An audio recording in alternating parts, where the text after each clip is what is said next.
Hello friends, नमस्कार, good morning. आज 8 December रविवार। चलतु जाणी ना आज दिन टॉप न्यूज अपडेट देश विदेश ठारू आरंभ करी ओडिशार समस्त गुरुत्वपूर्ण खबर।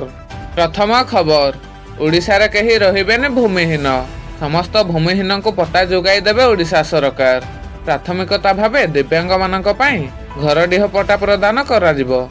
एने राजस्व और विपर्य परिचालना मंत्री सुरेश पुजारी सूचना दैछन्ते। परवर्ती खबर, बरगड़ गस्तर आसुछन्ते मुख्यमंत्री। चाषी को निर्वाचन समय रे देइथिया प्रतिश्रुति रक्षा करिया पई आज बरगड़ गस्तर आसुछन्ते मुख्यमंत्री मोहन माझी। बरगड़ जिलार चाषी मानकु 800 टंका सब्सिडी डीबीटी माध्यम प्रदान करिवार शुभारंभ करिवे। परवर्ती खबर, 125 एसएचजी ग्रुप को मिलेला नोटिस।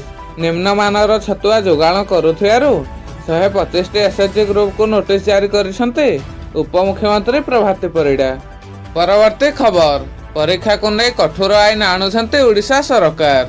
परीक्षा रे कॉपी रोकिबा को नुआ बिल पारित होइछे। ओडिशा सर्वजनीन परीक्षा बिल 2024 विधानसभा रे पारित होइछे।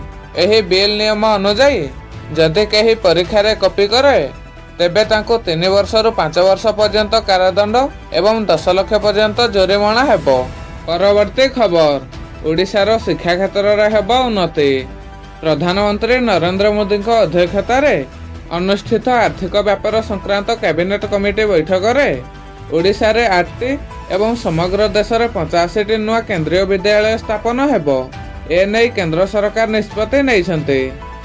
परवर्ती खबर, ओडिशा रे बढ़ुची मद बिक्री, जेउथिरे बढ़ुची अबकारी राजस्व।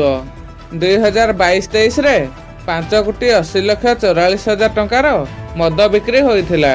हेले 2023-24 वर्ष रे 8,60,88,000 टंकार मद बिक्री होइछि।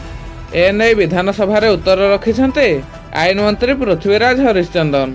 परवर्ती खबर, महाराष्ट्र मालेगांव स्थित नासिक मर्चेंट कोऑपरेटिव बैंक रे ईडी रो चढ़ाऊ, जेउथिरु जबत होइछि 13,55,00,000 टंका। प्रवर्तन निर्देशालय मुंबई जोन पक्षरु रेड करा जाई एते परिमाणर नगद कैश जबत करा जाइछि।